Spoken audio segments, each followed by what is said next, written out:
Hello, friends.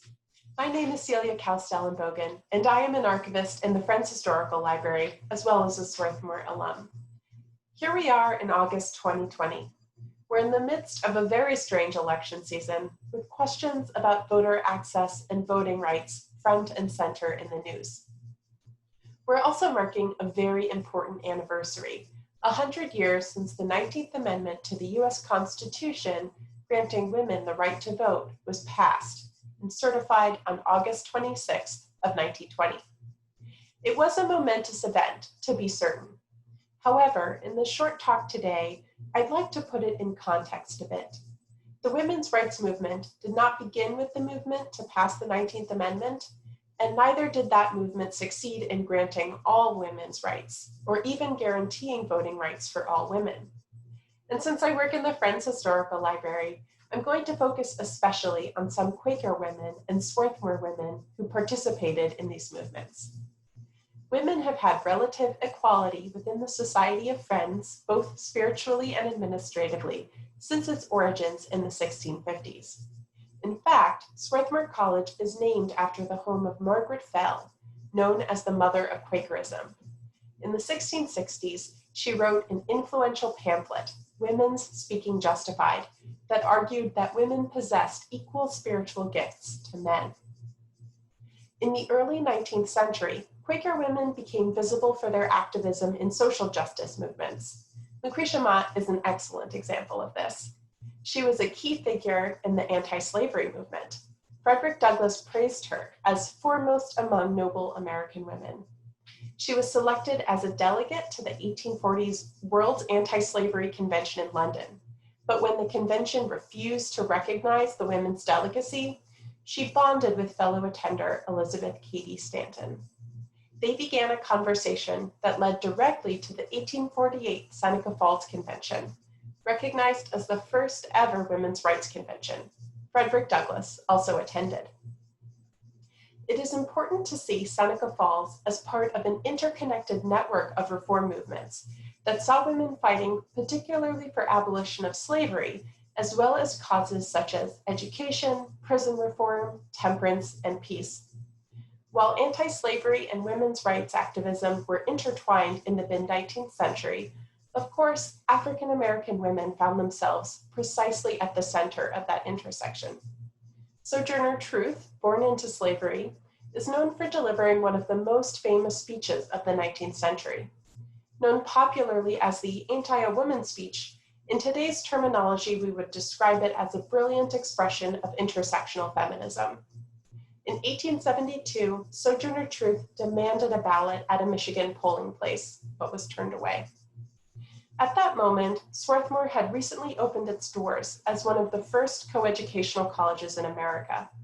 The 1880s saw a surge of conversation around the topic of women's suffrage on campus, with debates held at various times by the several literary societies on campus.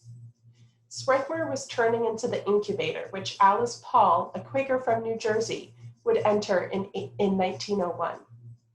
After graduating from Swarthmore, she would go on to become one of the key strategists of the movement to pass the 19th Amendment. She was influential in bringing the radical tactics and dramatic theatricality of the British women's suffrage movement to the US. She organized the 1913 Women's Suffrage Procession, noted both as the first suffragist parade in Washington, D.C., and the first large organized march on Washington for political purposes. Paul also organized the Silent Sentinels, who picketed daily outside Wilson's White House. And she was one of the women who endured arrest and went on hunger strikes in prison to draw attention to the cause. When the 19th Amendment did pass in 1920, it was in no small part due to Paul's efforts. Paul didn't work alone, of course. Former Swarthmore classmates Mabel Vernon and Amelia Himes Walker worked with her on the Silent Sentinels and other projects. She did not work so well, however, with women of color. A particular blemish on Alice Paul's legacy is that she excluded African American women from her work, especially discouraging them from marching in her famous 1913 march. Indeed, it must be noted that throughout history, mainstream American women's rights movements have tended to focus on the needs of white women and marginalized women of color. While the 19th Amendment purported to award voting rights to American women, in reality, many were still barred from voting. Until 1952, American women of Asian descent were prevented from voting because federal policy barred them from becoming US citizens.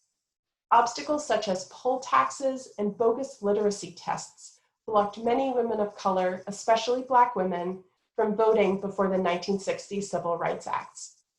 Native American women faced a variety of barriers to voting in the wake of the 19th Amendment, and some of these challenges continue to exist today.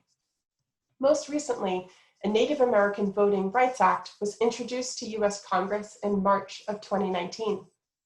In nearly every state, incarcerated women are denied the right to vote. In more than half of states, they do not regain that right even after release from prison until the end of parole, probation, or even longer. Because people of color are incarcerated at disproportionate rates, these policies have an outsized impact on communities of color. None of this should diminish how monumental the passage of the 19th Amendment was. It was a paradigm-shifting achievement that changed the lives of a huge percentage of American women. Here in the Swarthmore Libraries, we've been gearing up to celebrate this anniversary literally for years. We've received over $100,000 in grant funding to digitize historical materials for a project called In Her Own Right. You can explore it at inherownright.org. We're also working on a zine that we're releasing on the anniversary. But I hope the history I've shared today will reinforce how important it is that those of us with the ability to vote cherish, exercise, and defend that right. And it's equally important that we recognize fellow Americans who do not have that right and that we help them fight to gain it. Thanks so much.